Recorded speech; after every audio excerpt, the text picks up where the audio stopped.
చెప్పండి అక్కయ్య. ఏంటి లక్ష్మి, ఎలా ఉంది నీ కొత్త కోడలు? నా కోడలికేమక్క బంగారం. ఇంటి పని వంట పని అంతా తెలుసు, చదువుకుందనే గానీ ఆ గర్వం గానీ అహంకారం గానీ అస్సలు లేదు ఆ అమ్మాయిలో. సరే సరే అక్క, నాకు కూడా కొంచెం పని ఉంది, గుడికెళ్ళి రావాలి. సాయంత్రం మాట్లాడతాలే అక్క, బాయ్. అమ్మాయి ఝాన్సీ. చెప్పండి అత్తయ్య. నేను అలా సాయిబాబా గుడి వరకు వెళ్ళొస్తాను, కొంచెము ఆ పాలల్లో తోడు వేయమ్మా, టేబుల్ మీదే ఉన్నాయి.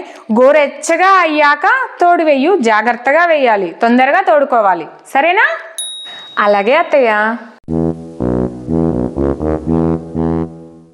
Let's go.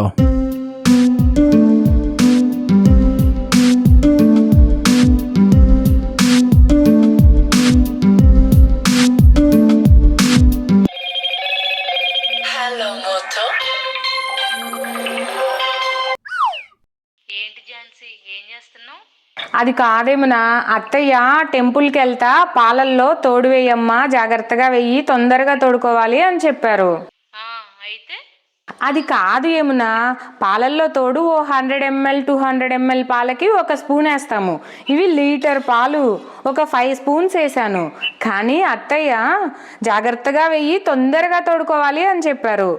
10 స్పూన్స్ వేస్తే సరిపోతుందా అని ఆలోచిస్తున్నా. ఒక 10 స్పూన్స్ ఎందుకు, ఒక 20 స్పూన్స్ వేసి ఉంచు, అందులోనే పడుంటది, ఇంకా తొందరగా తోడుకుంటది కదా. బ్రిలియంట్ ఐడియా, నువ్వు చాలా స్మార్ట్. ఈ ఐడియా నాకు రాలేదు ఎందుకో. నువ్వు డబుల్ స్మార్ట్ కదా, అందుకే నీకు ఐడియా రాలేదులే. ఆ 20 స్పూన్స్ ఏదో లెక్క పెట్టేసి తర్వాత నాకు కాల్ చేయి. సరే, బాయ్.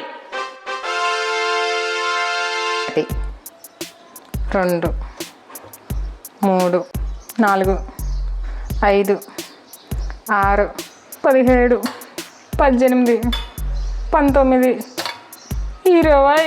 అమ్మా, అసలు ఈ ఆడవాళ్ళు రోజు ఈ పాలల్లో తోడెట్లేస్తారు?